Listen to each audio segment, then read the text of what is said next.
Irreverent, entertaining, cool. You're listening to LA Talk Radio.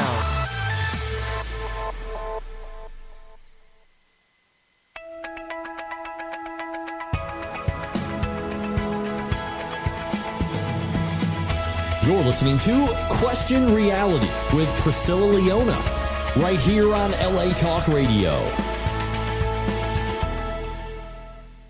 Hi, welcome to Question Reality. My name is Priscilla Leona, and I am producer and host, and we are coming to you live from Los Angeles, California. For 9 years, we have been ranked the #1 entertainment advice show on the internet for career advice on show business worldwide. Now, this show is for you if you're considering your career reality in show business. You can be either considering or currently pursuing a career in the entertainment industry. Our guests provide advice, tips, and resource information on how and what it takes to successfully pursue a career in a wide variety of show business jobs. Now, guests on this show include Emmy winners, Grammy winners, Tony Award winners, reality TV stars, producers, directors, casting directors, talent managers, agents, screenwriters, actors, singers, songwriters, comedians, novelists. Oh my gosh, some people. It goes on and on. I'm telling you, the list, it's endless, endless. We even throw in a darn entertainment attorney once in a while, because if you make it to the upper echelon, you're going to need an entertainment attorney. So we have one of those on every once in a while. Now, what's special about this show is that all of our guests have been selected because they're at different stages of their careers, from celebrity status to professional, and then once in a while we'll have on a novice or a beginner. So that means that we'll definitely have someone on the show who will be able to answer your show business career questions. Now, if you missed any of the shows or you want to seek advice about a specific entertainment career, you have to go to our archive page, which is on latalkradio.com website. So it's latalkradio.com, and you just search for our show title, which is Question Reality, or you can search by my name, Priscilla Leona, and you can listen or download any interview 24 hours a day. All of the Question Reality shows are also available on iTunes, Google Play, and Stitcher.com under the podcast section. And you got to get our newly designed free app. It is on the home page of the latalkradio.com website. It's located on the right-hand side all the way down the bottom of the page. And finally, if you want to be a guest, if you're working professionally in show business and you want to be a guest or refer someone to be on the show to promote yourself, your products, or to help listeners with your sage career advice, we are currently booking for the fall.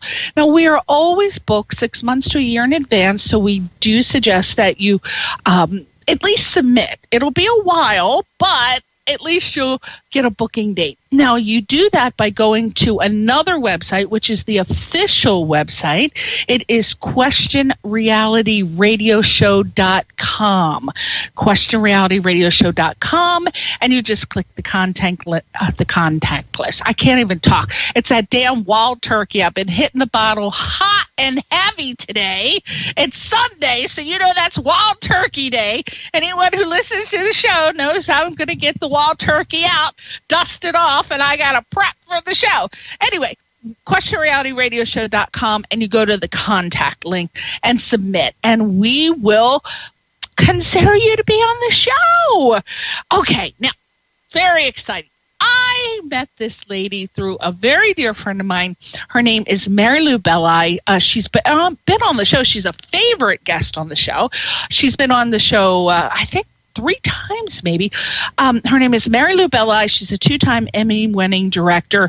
And I was looking for guest to, I think I was doing a charity show last year, and I wanted to bring some experienced directors to talk about show business, and she referred to lovely ladies. They were absolutely little gorgies. They were gorgeous little things. They were Liz Hinlein. I pray that I am pronouncing her name right. She's going to curse me in a minute if I'm not. And then we had a friend of hers, and I don't know if the two of them knew they were coming on together, but it turns out they knew each other and they worked together, and it went fantastic. And as a result, they both agreed to come on the show. Now, one of them is going to be on the show. Liz is going to be joining us, and it's so exciting. She is an award-winning director and cinematographer, and my God, the questions that I have for her, you don't want to miss, because she's going to be focusing on a very, very, very hot topic, which has been coming up lately. It goes through phases. I get emails where people want to know about director questions, and then they want to know about producing or stunts or voiceovers.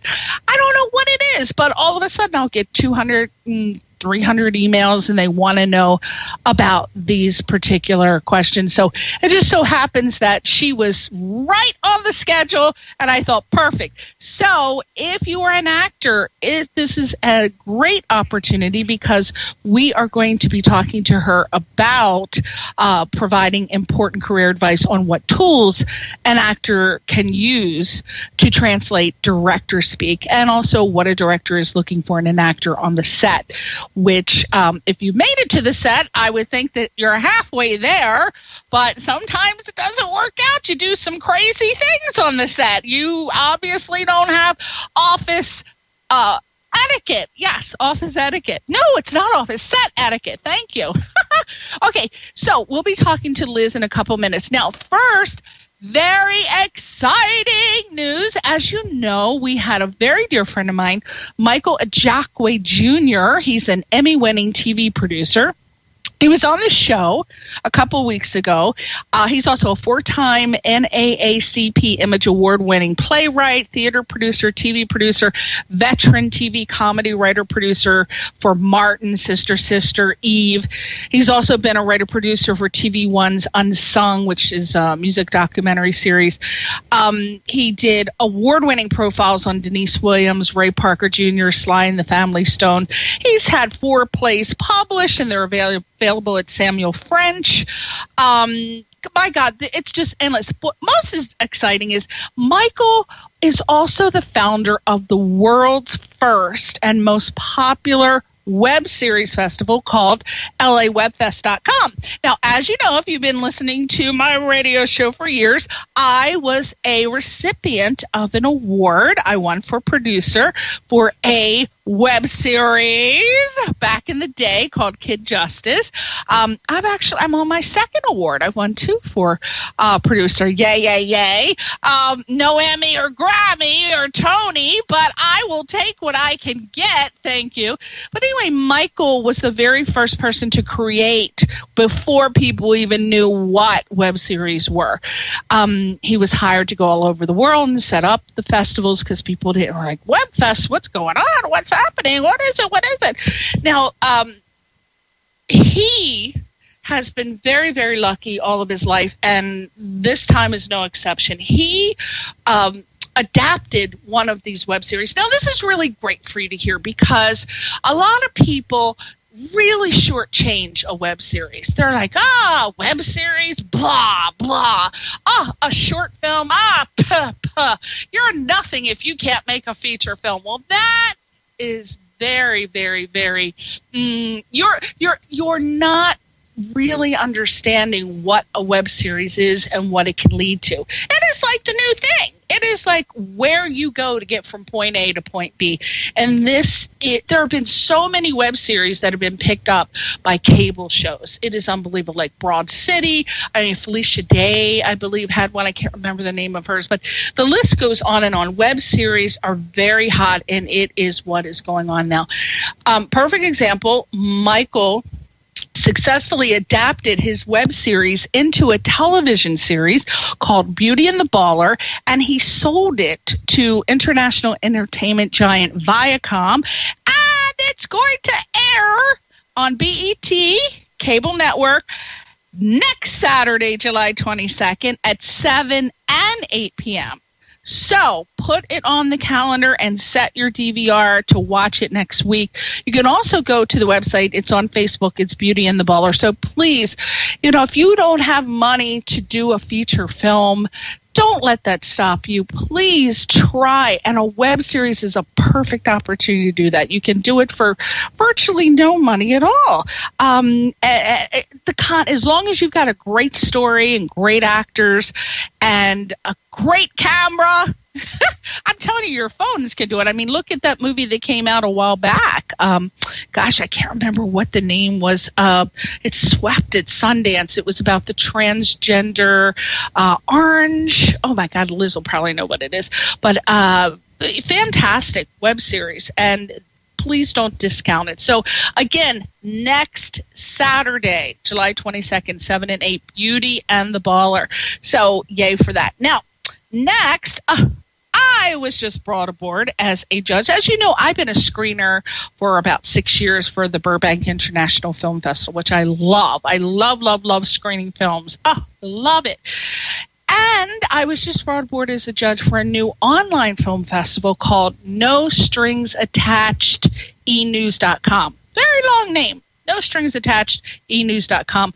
Beatrice Davis, who's the president and founder of Sassy Bee Worldwide Productions, started this, and she just asked me this week, and I was just so honored and thrilled, and I'm so looking forward to it. I really am. And just a little bit about No Strings Attached.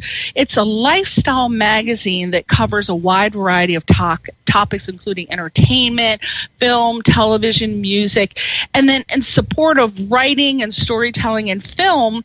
And in the interest of, I guess, growing her magazine, they came up with the idea to hold an online film festival. So they worked very, very hard, hours of conference calls, dedication, brainstorming, and then the team launched this online film festival. But they desperately need your help to get the word out. So since this is their first year, they realize there are so many film festivals out there. I mean, there really are.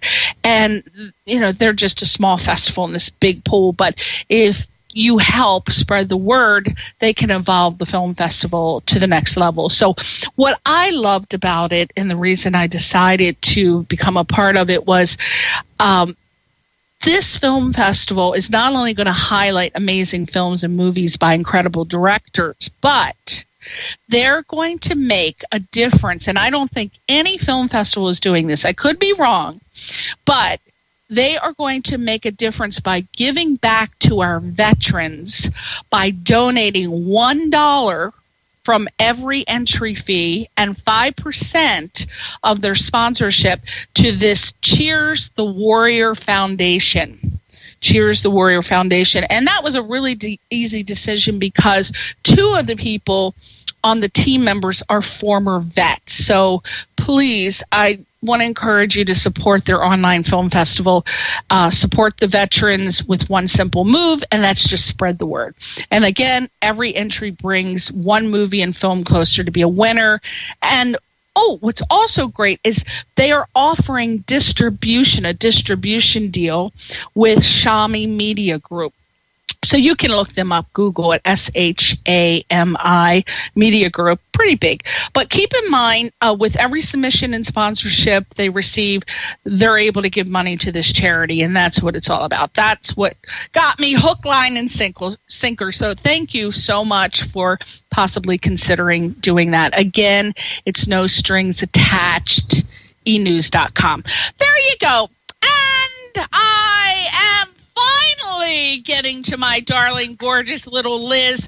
Let me just tell you a little bit about Liz, a little tiny baby bit. We could never encompass what Liz is. We could not. Liz is so many things, but among all the things, she is an award-winning director and a cinematographer.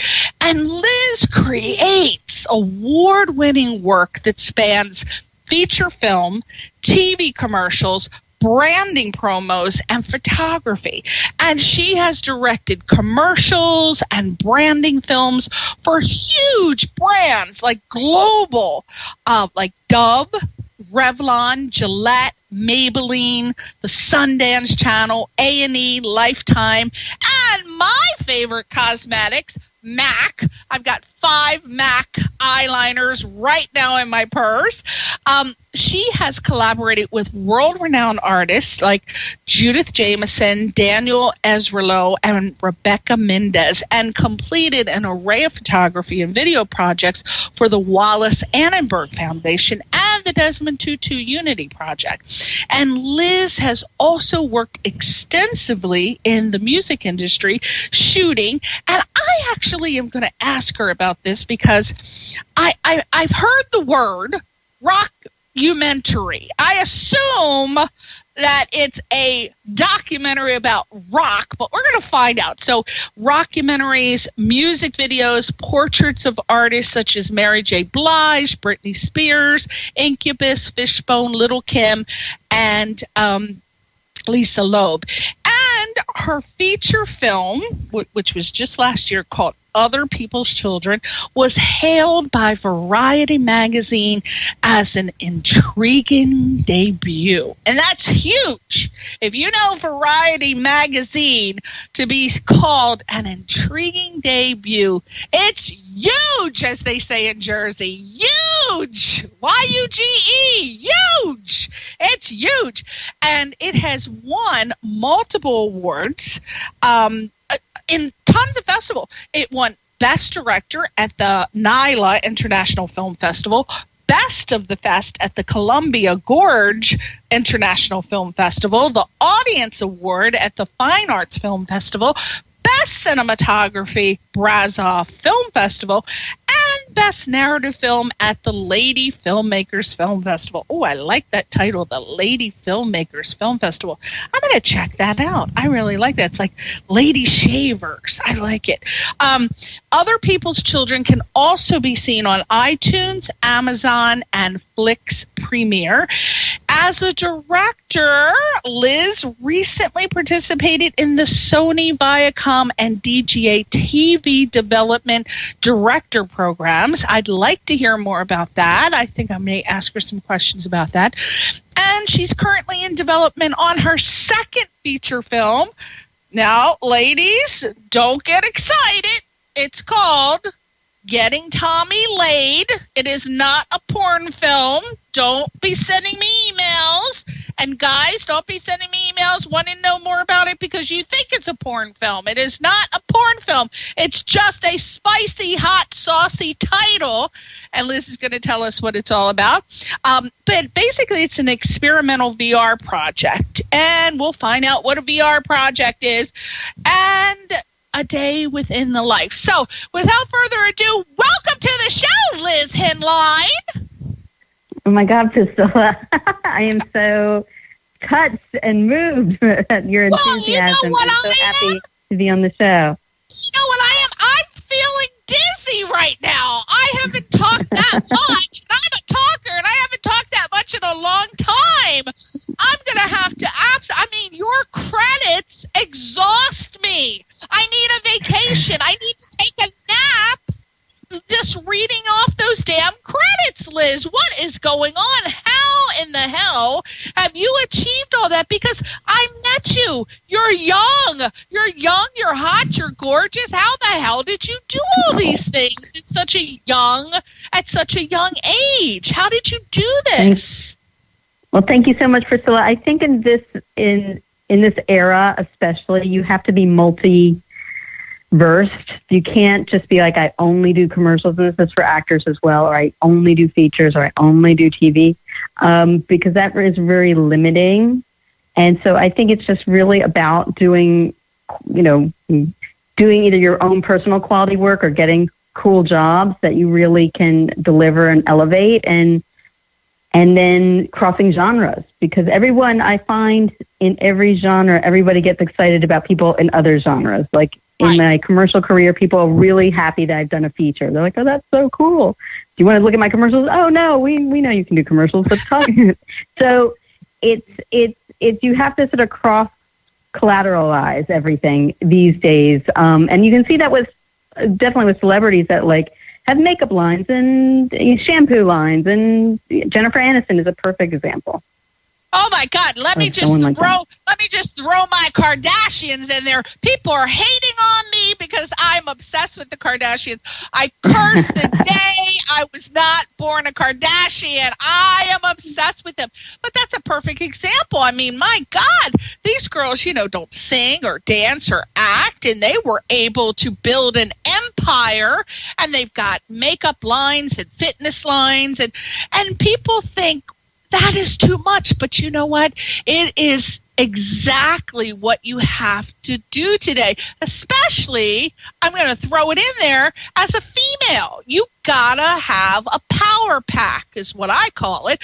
Power pack. You have to be multi-hyphenated. And people who, I think we talked briefly, I think you're from the East Coast as well, I may be wrong, but from where I am, people think, people out here who are multi-hyphenated, that they haven't really locked down a job that they want to do. My mother, she's a, OBGYN. She's like, why? That's enough titles. Why do you have to be a producer, a director, an actor, a singer? I'm like, are you kidding? Think about it. On Broadway, if you wanted to be the best, you were called a triple threat. You had to be a singer, an actor, a dancer. Now you really have to do it all. And the more that you do, the more you can control your own destiny. Am I right, Liz? You're totally on point with that, Priscilla. That is exactly what it's about. And also, being a producer on any of your projects, if you can, is the best seat in the house, because you get to be at the table with the meetings and with the money, basically. And you're not at the mercy as much, although we all, work for the man in some way or another. But you try to carve out as much as you can. Too. That's literal. You're just saying work for the man, but it always comes down to that. There's always a man back there somewhere hiding in the woods. Now, let me ask you something, Liz. Other people, what I was impressed by with you, one of the many things, I mean, my God, you're just so impressive. I feel like people should bow to you as they're walking towards you, and there should be a fan blowing on you and music.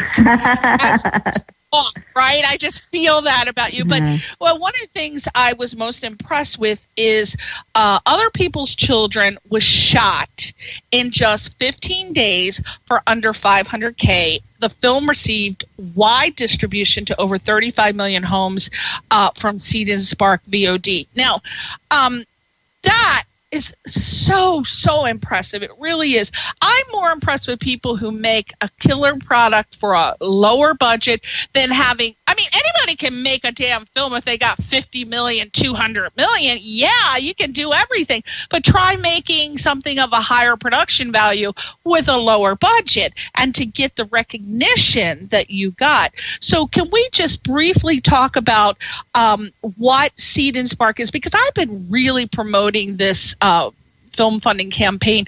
There's Indiegogo, there's Kickstarter for people who may not know what it is. Hopefully you do if you're a filmmaker, but these are crowdfunding websites where there is Seed and Spark, and they do things a little differently. Liz, why don't you tell us what that is? Well, Seed and Spark is a platform that you can put your crowdfunding on and raise money and also have distribution through them. With the Kickstarter and Indiegogo, there's no distribution. They actually can raise money for any type of project on those platforms. Seed and Spark is specifically for filmmakers, and they try to what their idea is, which is a very clever idea, is as you're building your base with raising money, that is the base that's going to be your base that's going to go to the film. And so you want to carry that base all the way through to when you're screening it, or it's online, or it's in a festival or wherever. So then you have a bigger, amount of views, an amount of viewers, an amount of fans, and that fan base, is what creates dollars. Yeah, that is a phenomenal I would say road or venue for your film. Now it's a little bit different than Indiegogo and Kickstarter in many ways, and one of them is that they don't just take anyone. You actually have to submit. Am I correct? Correct. You go through a process. We didn't raise our money with Seed and Spark. We ended up doing our distribution with them because they were very interested in the film. They felt that they had an audience for it. But they are a great place to get. They're very into collaboration. They're very supportive for the filmmakers, and giving them tools and tool sets on how to even set up your site and do all that, because even just do those money type of raises, going that direction is its own job and own universe, and does take an enormous amount. It's not something you just fling out haphazardly. Oh, it really is. Oh, I tell you, just because it is not true, if you build it, they will come all the time, because there are so many people who just put it up there on Indiegogo, Kickstarter, and they think that people are going to flock and give them money. No, it is not true. So great website. Everybody check it out. Now, as a TV director, Liz, you were selected and participated in the Sony Pictures Television Diversity Program. And I really love that, because that word stuck out to me, diversity. We have come to know diversity as inclusion of minorities. I have a question for you on that.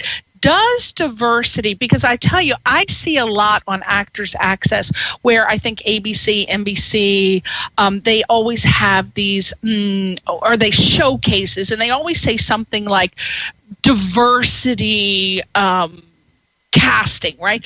Does diversity casting include people who are handicapped? I hope it does. I'm not sure if that's what's in the minds of the people that are listening to that for the casting call. In their minds, I think the diversity is of race. That's what I thought. I'm getting a lot of questions on that. And I tried to send emails. I tried calling. I never got any response back. So I could not give an answer to the people who need to know that. So I thought maybe you would have some answers into that. I think if it is something with some physical visual handicap, that would be listed in the description. Yeah, that's a good answer. It's very specific. Yeah. Yeah. Well, it really should. I mean, diversity is diversity. It's not just diversity to include, people who are African American or Asian, or which is what we usually think. I mean, it should be Indian people. It should be people of all races and colors and creeds. And it should also, I feel, include people who are handicapped. I think they are very underrepresented in the film industry, and there are only a few proud, brave souls that even take that on, such as Speechless. That's the one off the top of my head that the sitcom I can think of with Minnie Driver, and I think that it should really be covered, but that's a whole different topic we won't talk about. Okay, so as of now, Liz said she's not sure. So there you go for the people that emailed me on that. Now, you are an active member of the DGA, Femme Fatales, and Alliance of Women Directors. Being a member of all of these particular groups, do you find that these are ways, obviously you got to be asked to be that. You can't go just joining. So if anybody is thinking they're going to just join because Liz is a member, no, you can't. You got to be asked. And you have to have credibility to get there, so don't get excited. But being a part of these groups, do you feel that I feel these are goals that you should aspire to, because I think that these are ways for you to get more projects. Am I right? These are great. I mean, for me as a director, these are great groups to network with. They're all different types of, these groups specifically are women filmmakers. So they're all different women filmmakers in different parts of their careers in different genres. Some are TV, some are features, some are both. Lesser commercials, stuff like that. Very few are theater on the West Coast. But they're great groups to just sort of commiserate. The challenge with being a director as opposed to, say, like an actor, directors don't see each other very often because there's only one of you on set. There's not many of you. So it's a wonderful way when you're going to do recon on, like, I'm up for, I don't know, job at Sony, to direct whatever, that I can call to someone else who's directed on that series and get the lowdown on how's the executive producer, what was the cast like, etc. You're getting the real dealio. So that's what's incredibly important. And it's like, for so long, quote unquote, the boys club has worked for people, or the Velvet Mafia has worked for people. And this is just a different way.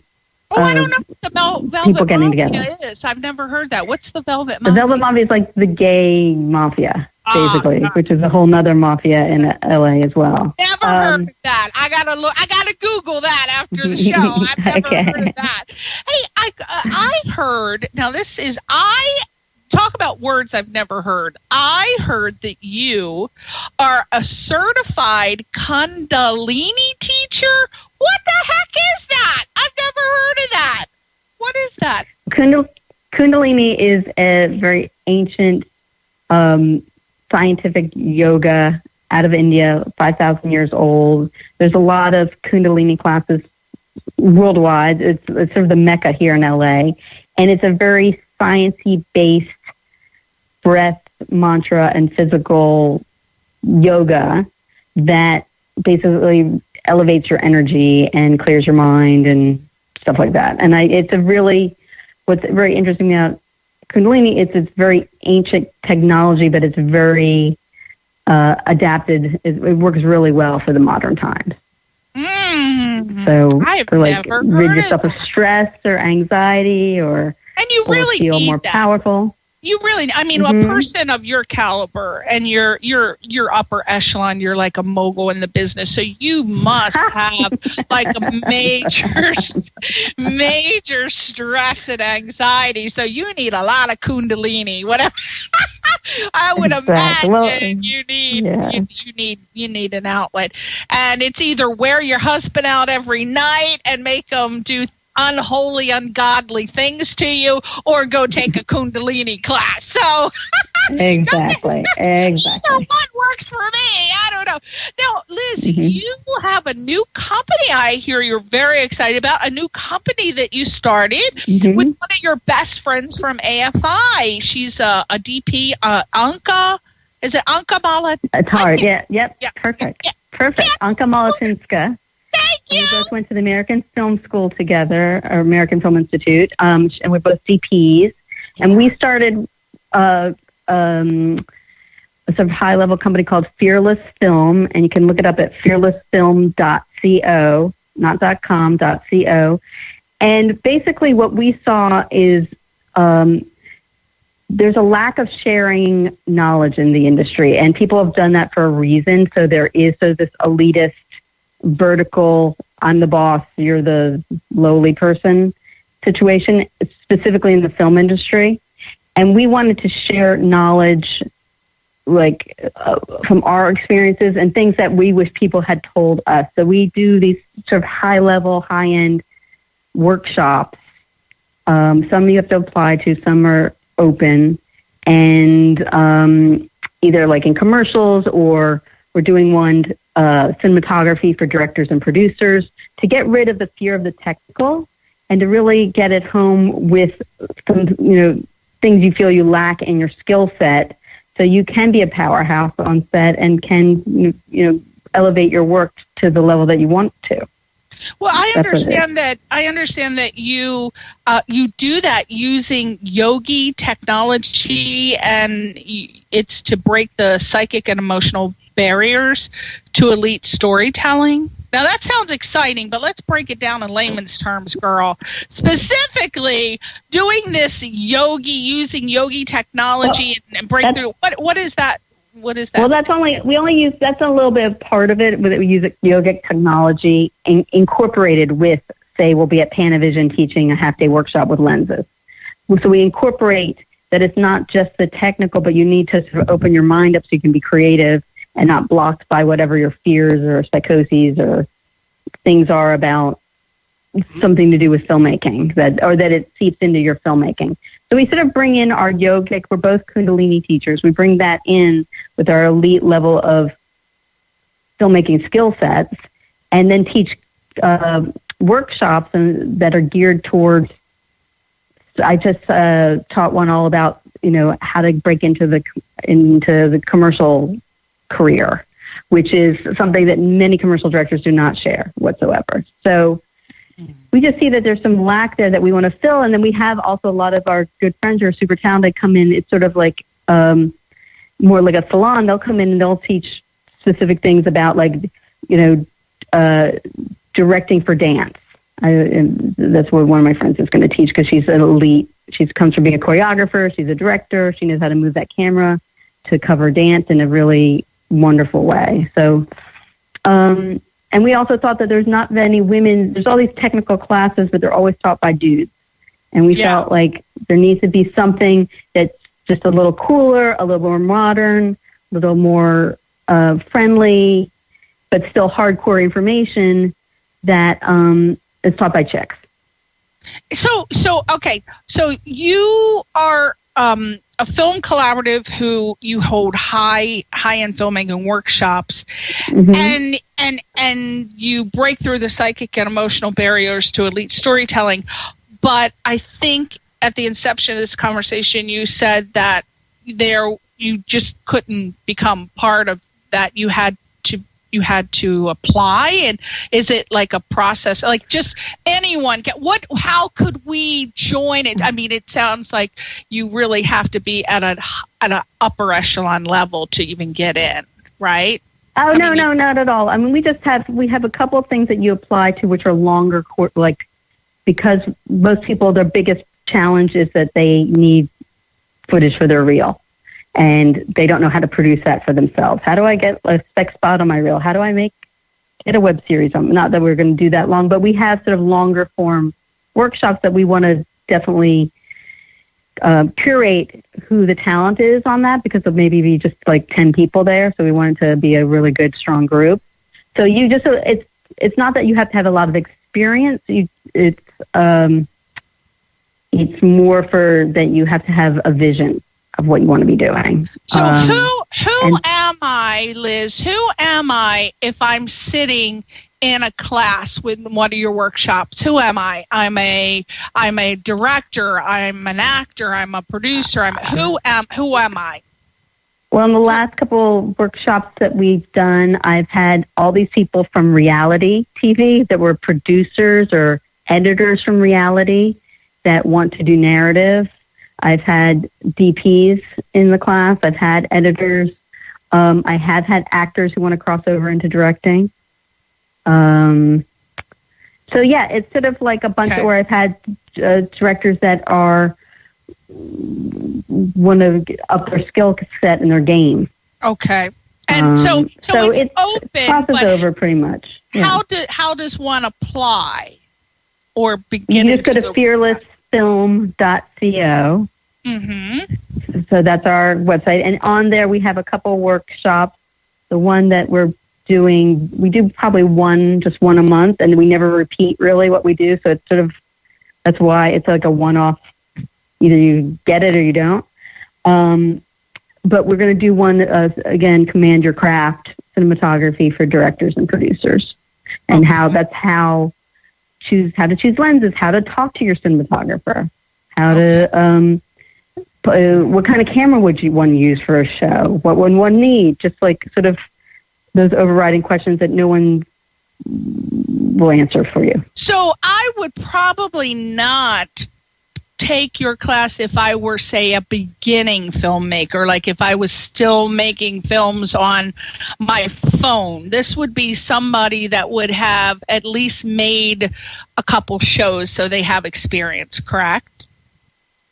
I think that would be helpful. I mean, we're open to, we're not like a closed society. We just want people that can grasp the terms and understand, and are not going to be wasting their money, because I imagine that these workshops cost money, and you can find that out on the website. So you don't want to just go spending your money taking one of Liz's workshops and then you get there and it's too technical. So on this website, do you have basic prerequisites or anything where I would know if I go to the website whether or not I should take the class? You do have all of that, right? Yeah, you can look at what they're involved in, and I think then it'll be clear if this excites you or it doesn't.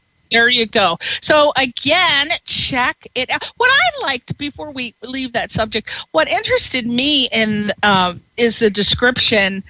You have what was it? What we have discovered is in the Piscean age, everyone held on tightly to information and codex, blah blah blah blah. So that caught me, because I've been studying astrology since I was 12. I'm obsessed with astrology. I basically, at this point in my life, I can look at a person and I can usually narrow it down to what sign they are, at least what the trio is that they're in, either earth, water, air, or fire. So that's what caught my eye. Is this astrology based at all? Is that why we use the Aquarius and Piscean age kind of thing? Well, it's more Kundalini based than that, but it's the concept that we were all in a linear Piscean I gotta check out this Kundalini stuff, because I mean, you're already hitting all these pop words for me. I'm gonna look this up. I like it. Now, your next project is called Getting Tommy Laid. Please, as I was telling people, not a porn. I understand it's a dark comedy, 6-part limited TV series, which I'll let you tell them about it. But the question that I have for you is, and this is for the audience, what do you mean by a comedic 6-part limited TV series? Do you mean a web series? Tell us what that means. Tell us what it's about. What does that mean? Sure. It's called Getting Tommy Laid. I think it'll cover the handicap thing we talked about before. It's about a mother-daughter who are taking their 30-year-old autistic twin brother son on a road trip to get him laid. Oh! Loses virginity. So it's very dark, funny, of our times. And it's about sex, family, and disability, and how they all affect each other. Oh, that takes on some big themes. I love it. Sex, family, and disability. That just perked my ears right up through the modern lens. And you got to be excited about that, because I know that you had said that both of your brothers are intellectually disabled, and that you were really tired of the subject matter being treated in an old-fashioned way, which is why the series. So, can you tell us a little bit about that? Are you the screenwriter and the director? Why did you write it? What was your motivation? I think my motivation, I am the director. I'll be the series creator and director and co-writer on it.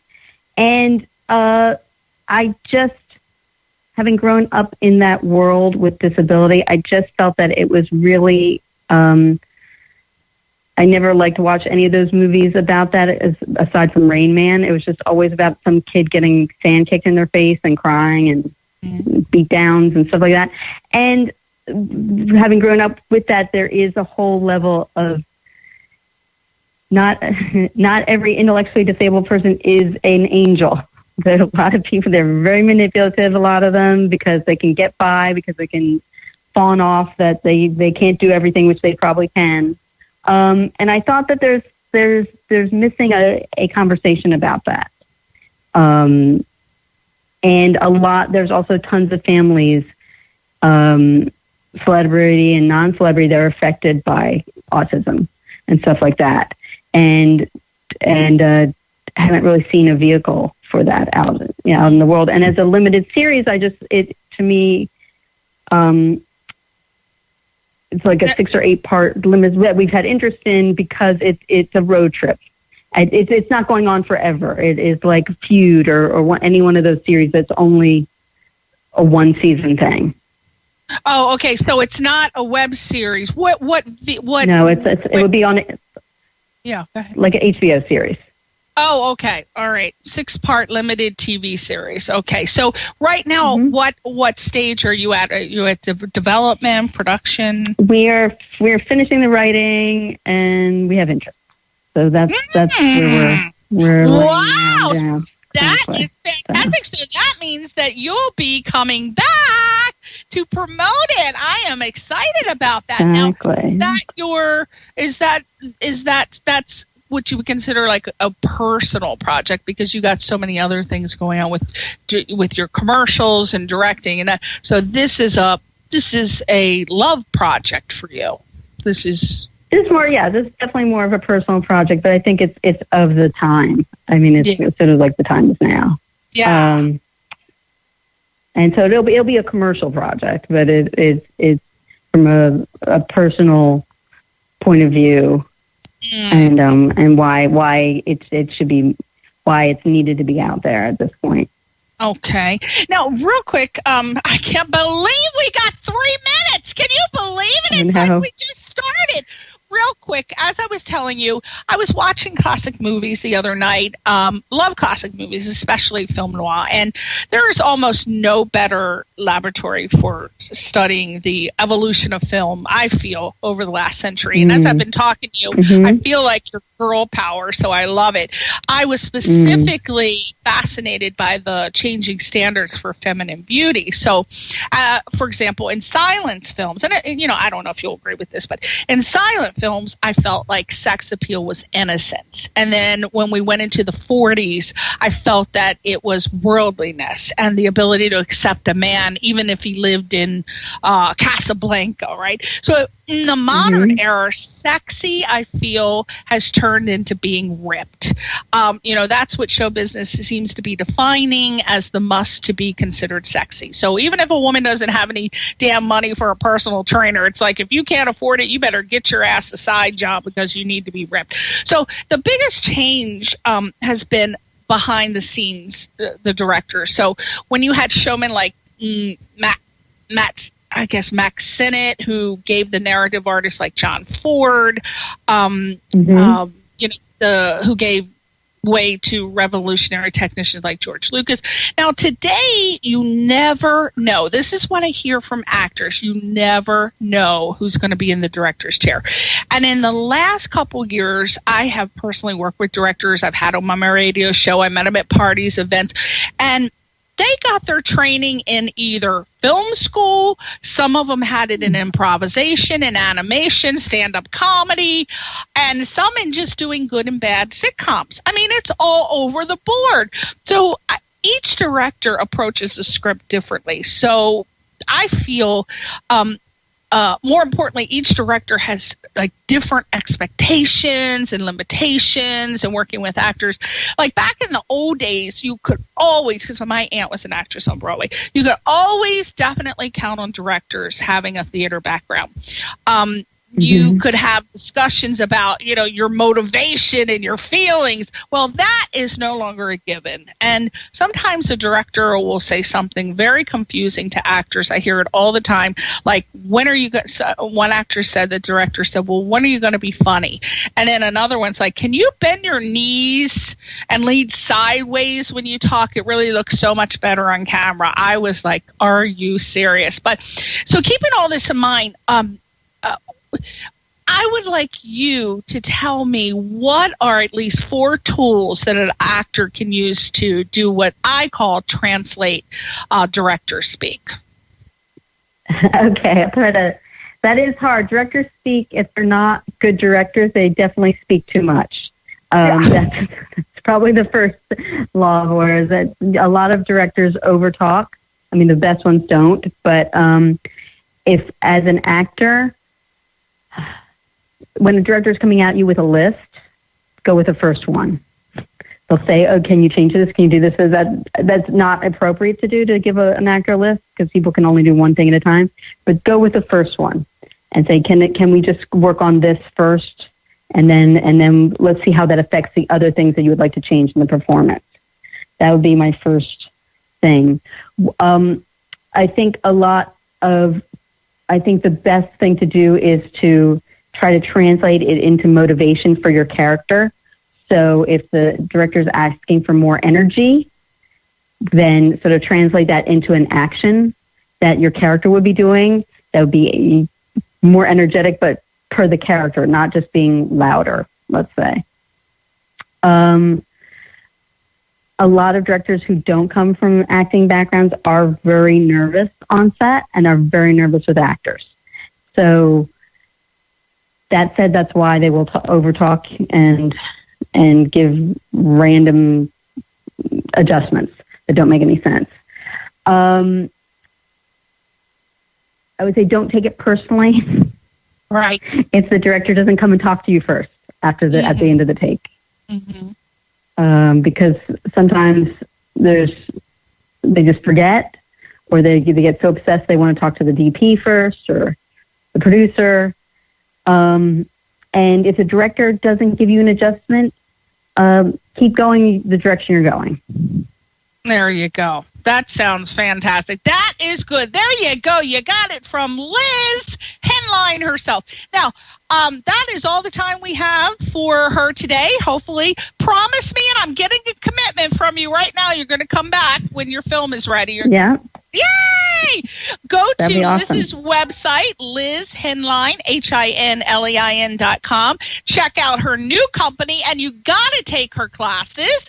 I may try to get my fat ass over there and take one of her classes too. It's fearlessfilm.co, not .com, .co. And she's on Instagram as Liz Hinlein1. And look for her show coming out, Getting Tommy Laid. And if you want to check out her skills, because the girl's got skills, go buy her film right now, Other People's Children. It is right there, ready for you to whip out some coins and buy it on Amazon, iTunes, etc. Just Google it. You'll find it. So I want to thank you so much. Didn't it go so fast, Liz? That did. That was awesome, Priscilla. You did such a good job. People are always so scared when they hear 50 minutes. They're like, oh, my God, what am I going to talk about? You know, it just goes so fast. Well, thank you so much, Liz, for being on. Say goodbye to your friends. You got tons of them. Say goodbye to them. Bye. Thank you, everyone. Good luck.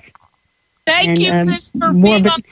Yeah, thank you for being on the show, and we're going to look forward to checking you out with Getting Tommy Laid, and we'll have her come back next year for that. Thanks, everybody, for tuning in. We'll see you next time. Bye.